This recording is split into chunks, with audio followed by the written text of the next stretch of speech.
할렐루야, 반갑습니다. 잘 나오셨습니다. 여러분 보니까 대단히 감사하고 또 기쁩니다. 저는 살면서 문득문득 우리가 인생을 산다고 하는 것은 그 자체가 매우 위험한 일이다 라는 생각이 들 때가 있습니다. 왜냐하면 두 가지 이유 때문이죠. 하나는 외적으로 지금 이 시간 이후에 우리에게 어떤 일이 일어날지, 당장 오늘 저녁이라도 무슨 사건이 생길지, 내일은 여전히 내가 살아있을지, 내년에도 여러분들이 여전히 제 곁에 계실지, 이렇게 우리에게 일어날 가능성이 있는 일들은 수만 가지인데 우리는 그 중에서 아무것도 아는 것이 없이 오늘을 그냥 살고 있으니, 그렇게 보자면 인생 그 자체는 매우 위험한 일입니다. 그뿐 아니라 내적으로 우리 자신을 돌아볼 때도 그렇습니다. 오늘은 제가 이렇게 강단에 서서 거룩한 하나님의 말씀을 들고 거룩한 백성인 여러분들에게 거룩한 모습으로 하나님 말씀을 제가 전하지만, 제가 언제 어떻게 변절해서 어느 구렁텅이에 빠져 있을지 모르는 내 자신, 나라고 하는 존재가 매우 위험한 것이다 라고 하는 생각을 갖게 합니다. 비단 그것은 저뿐 아니라 여러분 모두가 다 마찬가지입니다. 오늘 우리가 읽은 이사야 39장의 말씀이 이런 내용에 관하여 우리에게 말하고 있습니다. 매우 위대한 신앙의 영웅이요, 매우 놀라운 신앙의 체험을 한 어느 한 사람이 어떻게 몰락하는가 하는 이야기를 우리에게 생생하게 보여주는 말씀이기 때문이지요. 바로 우리가 지난주에 살폈던 히스기야 왕에 대한 또 다른 이야기. 히스기야 왕은 남유다 역사상 참으로 위대한 왕이었습니다. 히스기야는 어떤 사람이었고 어떤 왕이었는가 하는 것을 열왕기하 18장 1절부터 8절까지 긴 내용을 매우 자세히 설명하고 있는데, 거기에 보면 히스기야는 25살 나이에 왕이 되어서 29년 동안 남유다를 통치합니다. 그런데 히스기야 왕을 하나님이 어떻게 평가하시냐면, 그는 다윗과 같이 하나님 앞에 정직한 지도자였다라는 거라고 말합니다. 열왕기하 18장 3절에 히스기야가 그 조상 다윗의 모든 행위와 같이 여호와 보시기에 정직히 행하였다라고 말합니다. 한마디로 히스기야 왕의 모든 행실이 바르고 정직한 것이 다윗 왕과 견줄 만큼 하나님도 인정하셨다는 거예요. 거기에 그뿐 아니라 거기에 그는 이스라엘 가운데 만연해 있던 우상을 깨뜨리고 종교개혁을 이루었던 왕입니다. 열왕기하 18장 4절에 보면 이렇게 나옵니다. 이런 말씀이 있습니다. 히스기야는 여러 산당을 제하며 주상을 깨뜨리며 아세라 목상을 찍으며 모세가 만들었던 놋뱀을 이스라엘 자손이 이때까지 우상으로 섬기며 분향함으로 그것을 부수고 느후수단이라 불렀다라고 말합니다. 여러분, 지금 놀라운 말이 하나 나오지요. 이 말씀 중에 놀라운 말이 나오는데 그것이 뭡니까? 여러분, 민수기 21장을 보시면 이스라엘 백성들이 출애굽을 하고 광야에서 안타깝게도 하나님의 말씀을 날마다 거역함으로 하나님이 보내신 불뱀에 물려 죽어가고 있을 때, 하나님께서는 모세를 불러서 놋뱀을 만들어 장대에 달아 높이 들어서 그것을 바라보는 자들마다 다 살게 하셨습니다. 그런데 어이없게도 모세 때로부터 지금 수백 년이 지났는데도 불구하고 지금까지 이스라엘 백성들이 모세가 그때 만든 놋뱀을 가져다 놓고 분향하고 하나님 앞에 제사하듯 제사를 지내고 있는 거예요. 여러분, 사실 그 놋뱀을 바라볼 때마다 어떤 마음이 들어야 되겠습니까? 하나님이 우리를 광야에서 용서하셨구나. 하나님이 우리를 살려주셨구나 하면서 그 놋뱀을 볼 때마다 하나님을 생각해야 되는데, 오히려 백성들은 하나님을 바라보는 것이 아니고 그 놋뱀 자체에 무슨 신통력이 있는 것처럼 생각해서 지금까지 수백 년이 지난 지금까지 그 놋뱀을 섬기고 왔습니다. 그렇게 수백 년이 지나 히스기야 왕 때에 이르러서 히스기야가 이것은 하나님이 아니다, 이것은 느후수단이다. 무슨 말입니까? 헬라어로 느후수단, 그냥 구리로 만든 우상이다, 이건 아무것도 아니다 라고 하면서 모세가 만든 그 놋뱀을 다 때려 부셔버립니다. 그뿐입니까? 하나님이 히스기야와 함께 하셔서 그가 가는 곳마다, 그가 하는 것마다, 하는 일마다 하나님이 형통하게 하셨습니다. 심지어 지난주 우리가 살폈지요. 당대 최고 국가였던, 당시 패권 국가였던 아수르를 하나님 의지하는 믿음 하나로 18만 5천 명이나 되는 적군을 끌고 왔던 아수르를 향하여 하나님을 의지하는 믿음 하나로 대항하고 승리했던 왕이었습니다. 더 나아가 히스기야가 얼마나 위대한 왕이고 그가 어떤 모습으로 하나님 앞에 서서 통치력을 나타냈던 지도자였는가를 구체적으로 말하기를 열왕기하 18장 5절에 히스기야가 이스라엘 하나님 여호와를 의지하였는데 그의 전후, 하나님을 의지함에 있어서 그의 전후 유다 여러 왕 중에 이런 자가 없었다라고 평가할 정도였습니다. 한마디로 히스기야는 세상의 모든 권세, 부귀, 영화, 명예를 누렸던 왕이지만 그는 그것들이 아니라 나는 이것들 때문에 왕이 된 것이고 아니고 내가 지금까지 살고 있는 것이 아니라 철저하게 하나님이 나를 살게 하셨다라고 하여 하나님만 의지했던 왕입니다. 그렇게 히스기야 왕은 유다의 12대 왕으로서 정치, 경제, 사회, 교육, 군사, 신앙에 이르기까지 모든 면에서 어느 하나에도 허술함 없던 성공한 정치인이었고 왕이었습니다. 그런데 열왕기하 20장으로 가시면 오늘 우리가 읽은 이사야 39장 바로 앞에 있는 이사야 38장과 같은 내용이 기록되어 있습니다. 거기에 히스기야의 공적, 왕으로서, 정치인으로서, 지도자로서, 통치자로서의 모습뿐만 아니라 개인적인 신앙에 있어서도 히스기야 왕이 얼마나 놀라운 체험을 했던 사람인가를 말합니다.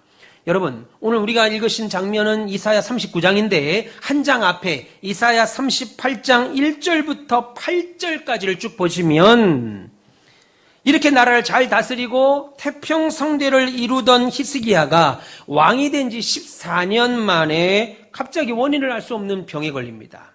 그 병도 그냥 병이 아니고 집에서 며칠 좀 쉬고 잘 먹고 그러면 낫는 병이 아니라 죽을 병이었습니다. 이제 40도 안 된 나이에 죽을 병이 든 거예요. 그런데 더 큰 문제는 하나님께서도 이제 히스기야 왕은 죽는 것으로 확정했다 이겁니다. 야, 히스기야, 넌 죽는 거야. 너 죽을 거야. 내가 너 죽이기로 작정했어. 라고 하나님이 작정하셨다 이겁니다. 그래서 하나님께서는 이사야 선지자를 통해서 히스기야를 찾아가서 너는 이제 죽는다. 그 병으로 너는 반드시 죽을 거니까 이제 가족들에게 유언을 하고 네가 여지껏 했던 너의 신변을 이제 정리해라. 이런 말씀까지 이사야 선지자를 통해서 하셨습니다. 그래서 이제 히스기야 왕은 반드시 죽어야 했어요. 그런데 이때 히스기야는 놀라운 일을 합니다. 바로 얼굴을 벽에 대고 하나님께 통곡하며 지난주 우리 살폈던 것 18만 5천 명이라고 하는 국가의 구군이 걸린 문제 앞에 기도하였던 것처럼 자신의 생명이 꺼져간다고 하는 사실 앞에 하나님 앞에 통곡하며 다시 기도하기 시작합니다. 그런데 그 기도의 내용이 무엇이냐면 하나님, 내가 이전에 하나님 앞에 얼마나 잘했습니까?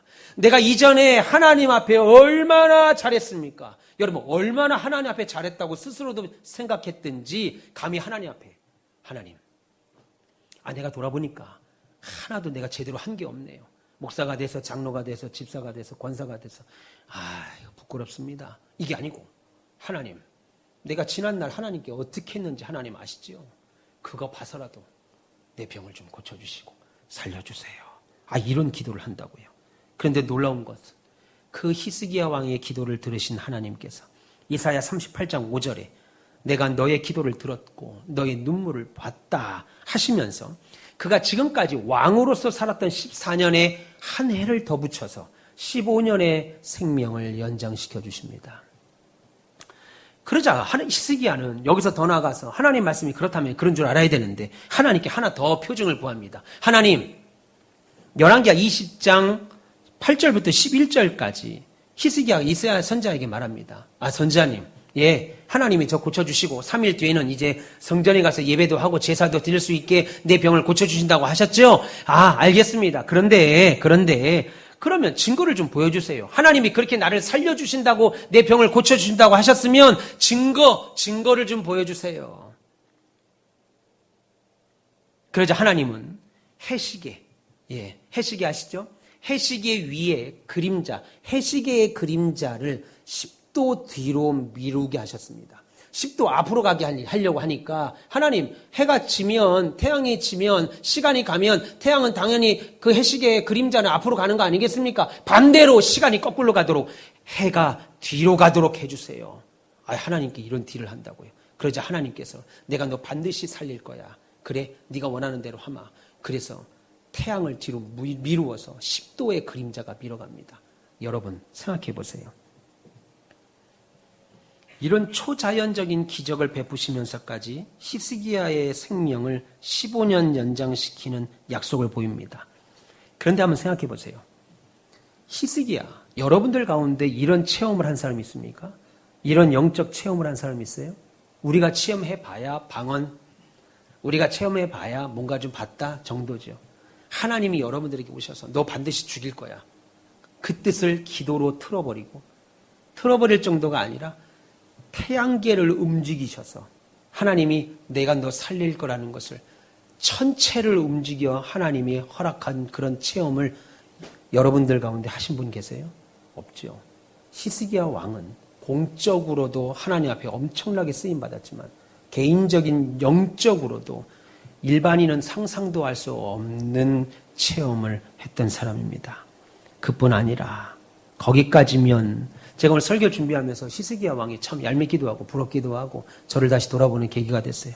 그 정도면은 엄청난 체험인데 하나님이 거기에 열왕기하 20장 6절을 보시면 히스기야 왕의 병을 고쳐주시면서 내가 너와 이 성을 아수르 왕의 손에서 구원하고 내 종 다윗을 위함으로 이 성을 보호하리라 라는 약속까지 합니다. 무슨 말이냐면 하나님은 히스기야 왕의 생명을 15년을 연장시킬 뿐만 아니라 연장된 15년의 생명 동안 연장된 15년 동안 맨날 돈 걱정, 사람 걱정, 건강 걱정 맨날 먹고 사는 걱정하다가 15년을 사는 게 아니고 하나님이 히스기야의 생명을 연장시킨 그 15년의 시간 동안 마음껏 즐기고 살 수 있도록 평화의 시대까지 하나님이 허락하셨다고요. 히스기야에게. 그런데 이제부터입니다. 반전의 드라마. 여기까지 오면 별로 재미없죠. 남들 잘 되는 거 별로 안 좋아하잖아 우리.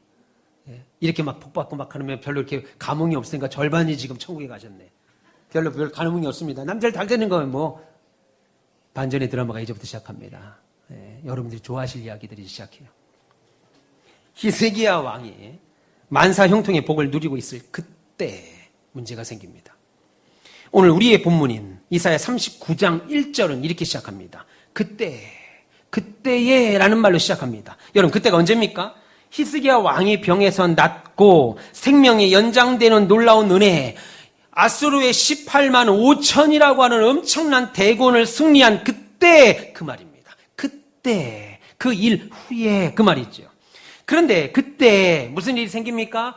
이번에는 바벨론의 왕 무로닥 발라딘이 히스기야 왕이 죽다 살았다는 말을 듣고 히스기야 왕이 저 대제국 아수르의 18만 5천을 한 방에 물리쳤다는 소리를 듣고 축하 사절단을 만들어서 자신이 친히 쓴 친서와 함께 온갖 예물을 준비하여 히스기야 왕에게 보낸 겁니다.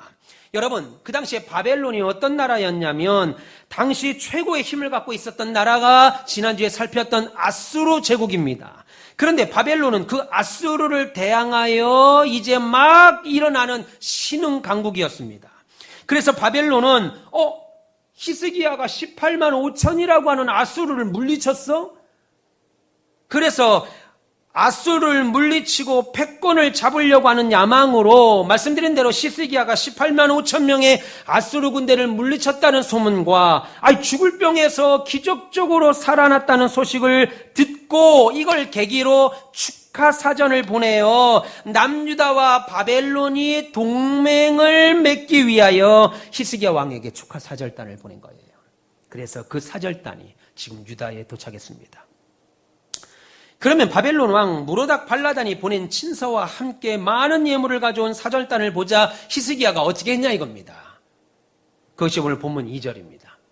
히스기야가 사자들로 말미암아 기뻐했다. 한마디로 사절단이 오자 히스기야가 너무 좋았다는 겁니다. 너무 기뻐했다는 거예요. 그리고 그 사절단들을 데리고 다니면서 이곳저곳을 보여주기 시작합니다. 본문 2절에 보면 그들에게 보물창고 곧 은금과 향료와 보배로운 기름과 모든 무기고에 있는 것을 다 보여주었으니 히스기야가 궁중의 소유와 전 국내의 소유를 보이지 아니한 것이 없었다라고 말씀합니다. 지금 우리의 말로 바꿔 말하자면 적군이 우리나라의 중요한 반도체 공업단지에 가서 적군이 우리나라에 왔는데 우리나라의 중요한 반도체 산업의 공장 단지에 가서 공장 시설, 반도체 시설들, 자동차 시설들 다 보여주고 군부대 가서는 열병식을 열어서 우리나라 가지고 있는 무기들과 군대들을 다 보여주고 청와대에 초청해서 만찬을 베풀었다. 그 말입니다. 그리고 그들은 바벨론으로 돌아가지요. 그들이 떠나고 선지자 이사야가 히스기야를 찾아옵니다. 그리고 이사야 선지자가 히스기야 왕에게 묻습니다. 제가 얼핏 들으니까 어디서 누가 왔다고 하던데 그들은 어디서 왔습니까? 그리고 무슨 말을 했습니까? 라고 묻습니다. 그래서 히스기야 왕이 즉각 대답합니다. 기쁜 마음으로 아니 바벨론에서 나를 보러 왔더라고요. 바벨론에서 웬일이야. 아수르도 바벨론도 그냥 나 없으면 안 되는가 봐요. 본문 3절에 선지자 이사야가 히스기야 왕에게 묻되 그 사람들이 무슨 말을 하였으며 어디서 왕에게 왔나이까 하니 히스기야가 이르되 그들이 원방 곧 바벨론에서 내게 왔나이다. 그러니까 이사야가 또 묻지요. 본문 4절에 그들이 왕의 궁전에서 무엇을 보았나이까. 그러자 히스기야가 대답합니다. 그들이 내 궁에 있는 것 다 봤습니다. 그리고 내 창고에 있는 것 중에 보여주지 않은 보물들이 없습니다. 내가 이렇게 많은데, 이렇게 보물도 많고 무기도 많고 내가 가진 게 이렇게 많은 거 내가 다 자랑했습니다. 싹 다 보여줬습니다. 걔들이요. 예루살렘 궁 안에 있는 거, 우리 다윗 선조가 지었던 예루살렘 궁과 솔로몬이 지었던 예루살렘 성전과 그 안에 있는 수많은 보화들을 다 보여줬어요. 걔들이 안 본 거 하나 없이 싹 보고 갔습니다. 자랑하죠.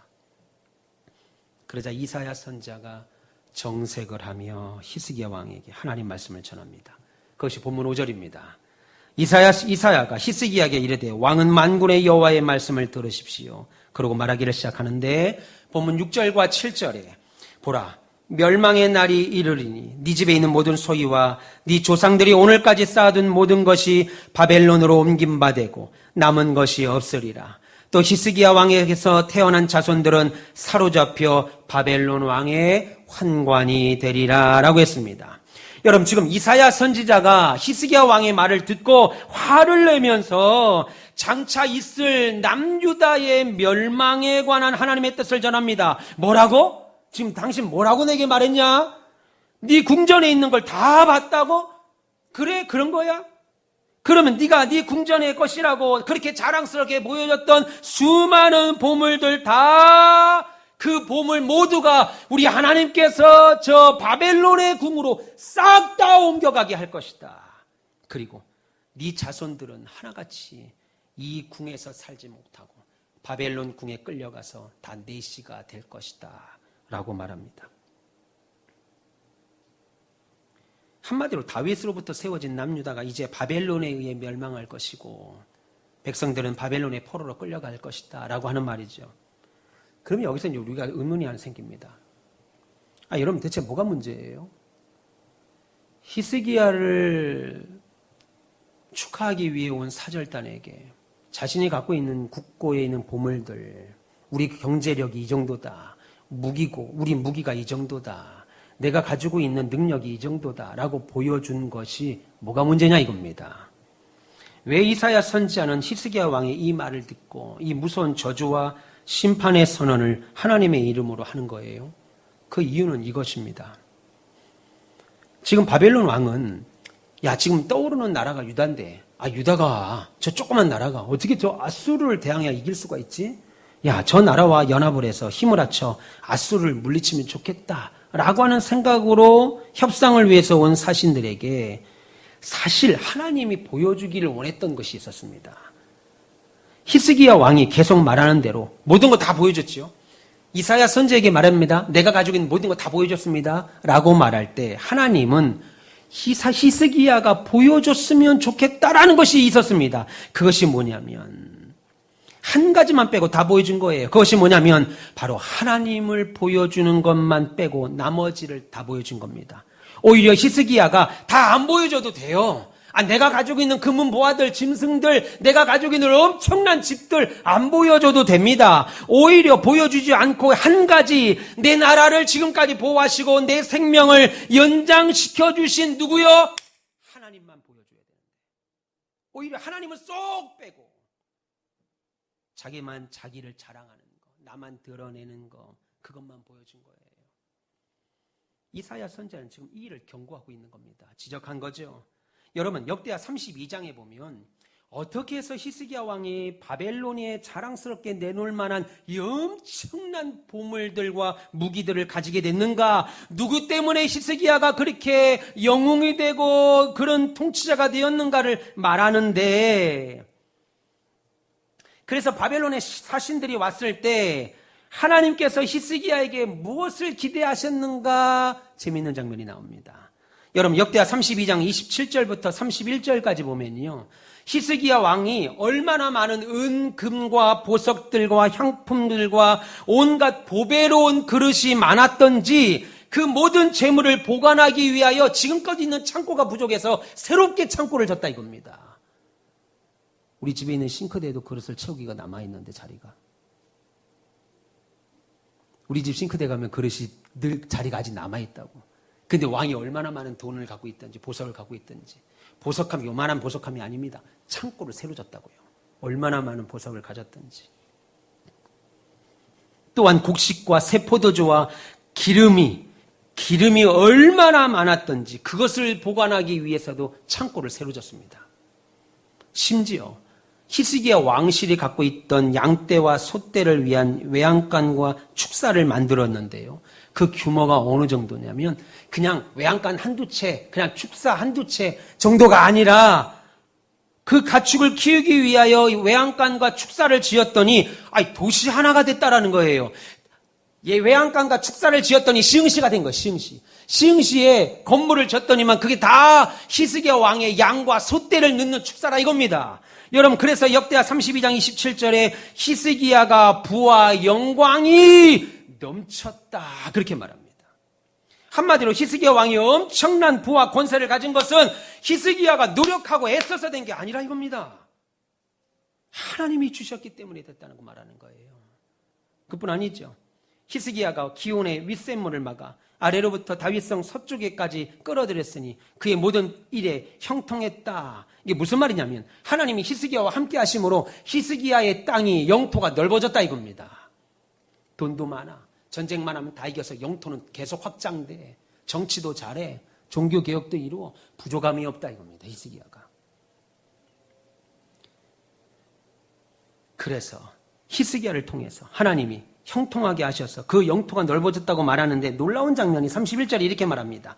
하나님 바벨론 왕이 히스기야에게 사신을 보내어 그 땅에서 나타난 이적을 물을 때에 하나님이 히스기야 심중에 있는 것을 알고자 시험했다. 이게 무슨 말이냐면 바벨론에서 사신단들이 왔을 때 하나님께서 히스기야에게 기대했던 것이 있다라는 거예요. 히스기야의 마음을 알고 싶었다라는 거예요. 히스기야에게 기대한 것이 있는데 뭐냐면 내가 지금 가지고 있는 것은 네가 갖고 있는 건 다 내가 너에게 준 것이고 너희가 너에게 주어서 된 것이고 너를 형통하게 해서 이루게 된 것이고 내가 너에게 은혜 주어서 죽음의 자리에서 살아났으니까 히스기야 왕이 바벨론 사람들이 왔을 때 바벨론의 사신들이 왔을 때 그래서 한평생 자신들의 권세만 믿고 사는 사람들이 바벨론 사람들 아니겠어요? 자신이 자기 인생의 왕으로 믿고 사는 사람들에게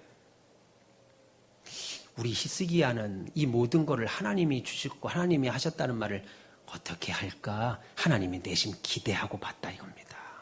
참. 그래서 히스기야가 바벨론 사람들에게 어떻게 말할까? 기대하셨다는 거예요.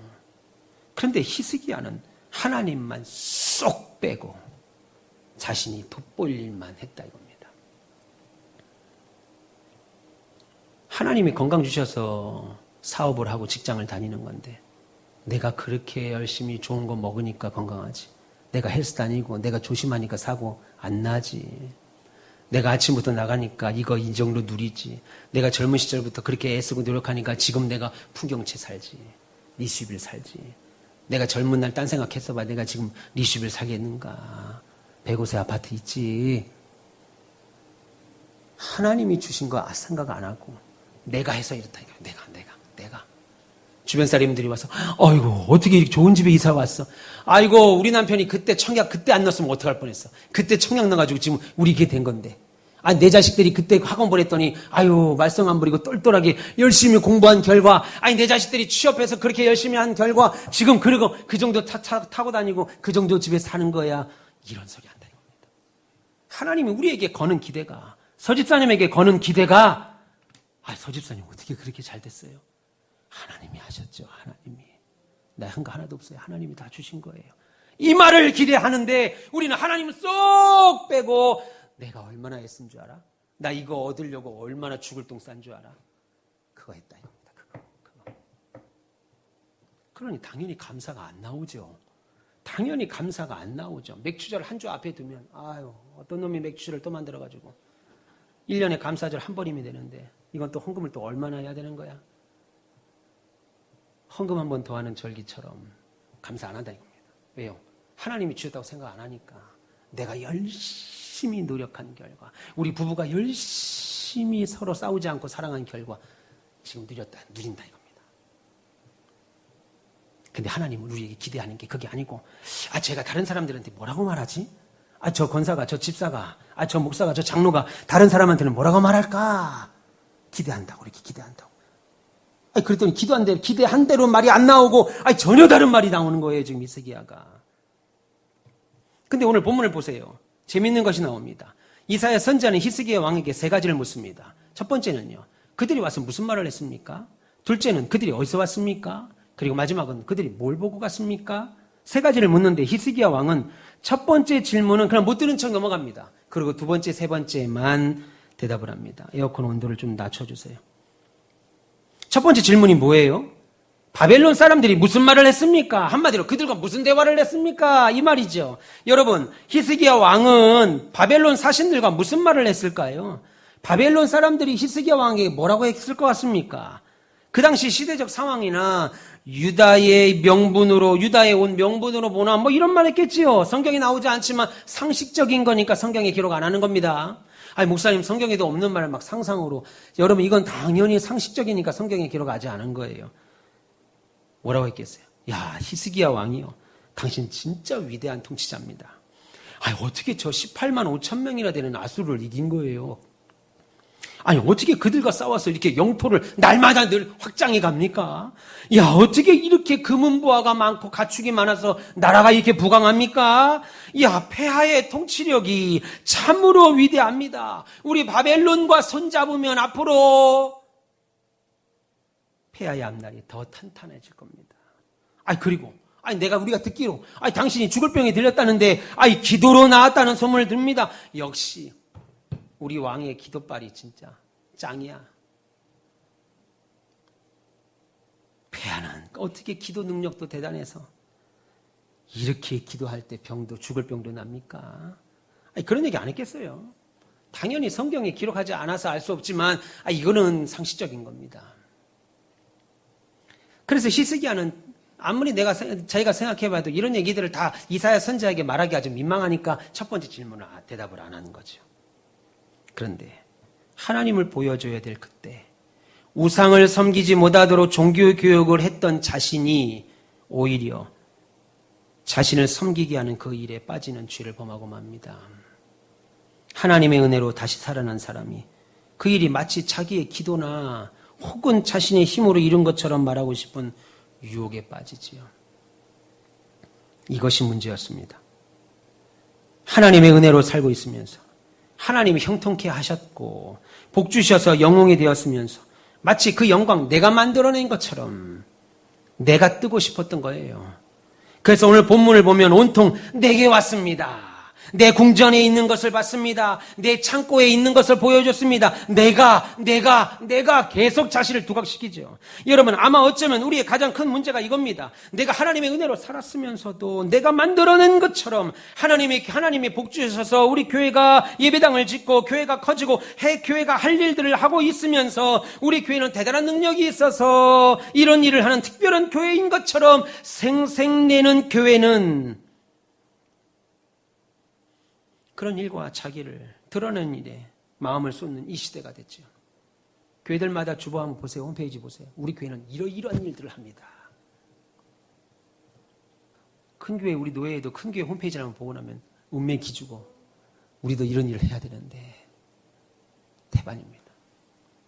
하나님이 없어요. 제가 예배당을 짓고 나서 제일 마음속에 막 떠올랐던 거 다니면서 저 건물 저거 내가 졌는데 그 말이었어요. 근데 그 말이 여기까지 막 나오는데 막 못 나오겠더라고요. 노예 가면 막 그냥 막 하고 싶었어요. 막. 지금은 그렇게 안 합니다. 하나님 하셨지.